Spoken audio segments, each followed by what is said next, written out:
Ali malungil silsil mergawe haledolomol mertialom niwed ma subed ramarus matya Mark chapter 5 Mark chapter 5. They went across the lake to the region of the Gerasenes. 2. When Jesus got out of the boat, a man with an impure spirit came from the tombs to meet him. 3.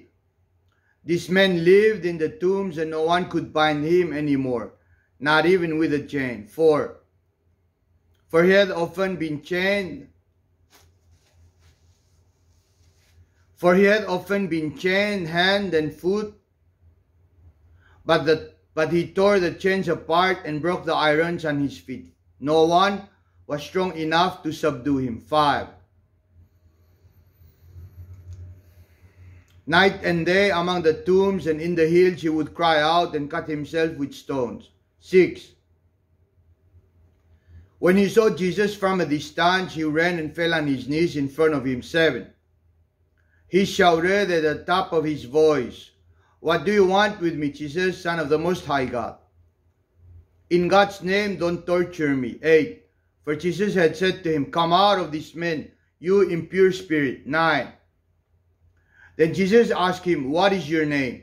"My name is Legion," he replied, "for we are many." 10. And he begged Jesus again and again not to send them out of the area. 11. A large herd of pigs was feeding on the nearby hillside. 12. The demons begged that Jesus, "Send us among the pigs, allow us to go into them." 13. He gave them permission, and the impure spirits came out and went into the pigs. The herd, about 2,000 in number, rushed down the steep bank into the lake and were drowned. 14. Those tending the pigs ran off and reported this in the town and countryside, and the people went out to see what had happened. 15. When they came to Jesus, they saw the man who had been possessed by the legion of demons, sitting there dressed and in his right mind, and they were afraid. 16. Those who had seen it told the people what had happened to the demon-possessed men, and told about the pigs as well. 17. Then the people began to plead with Jesus to leave their region. 18. As Jesus was getting into the boat, the man who had been demon-possessed begged to go with him. 19. Jesus did not let him, but said, "Go home to your own people and tell them how much the Lord has done for you and how he has had mercy on you." 20. So the men went away and began to tell in the Decapolis how much Jesus had done for him, and all the people were amazed. 21. When Jesus had again crossed over by boat to the other side of the lake, a large crowd gathered around him while he was by the lake. 22. Then one of the synagogue leaders named Jairus came, and when he saw Jesus, he fell at his feet. 23. He pleaded earnestly with him, "My little daughter is dying. Please come and put your hands on her so that she will be healed and live." 24. So Jesus went with him. A large crowd followed and pressed around him. 25. And a woman was there who had been subject to bleeding for 12 years. 26. She had suffered a great deal under the care of many doctors and had spent all she had.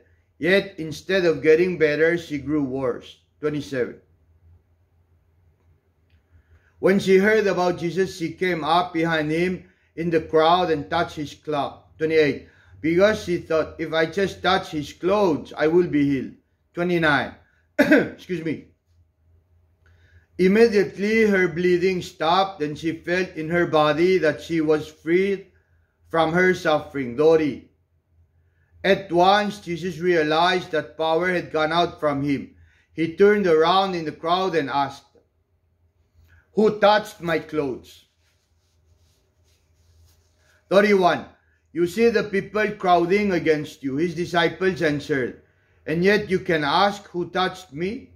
32. But Jesus kept looking around to see who had done it. 33.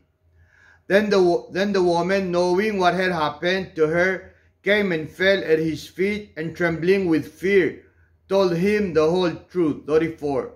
He said to her, "Daughter, Your faith has healed you. Go in peace and be freed from your suffering. 35. Excuse me.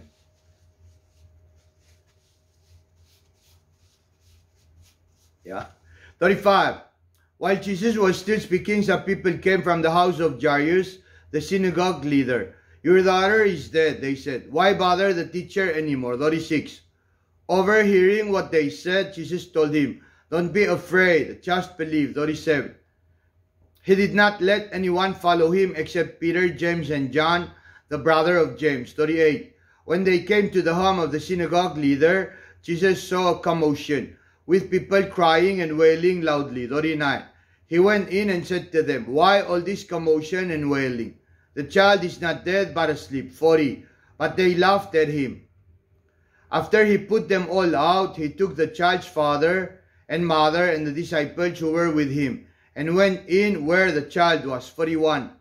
He took her by the hand and said to her, Talitha Kaum, which means, little girl, I say to you, get up. 42. Immediately the girl stood up and began to walk around. She was 12 years old.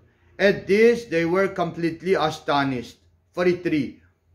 He gave strict orders not to let anyone know about this, and told them to give her something to eat. I love you and God bless you. Mark chapter 5.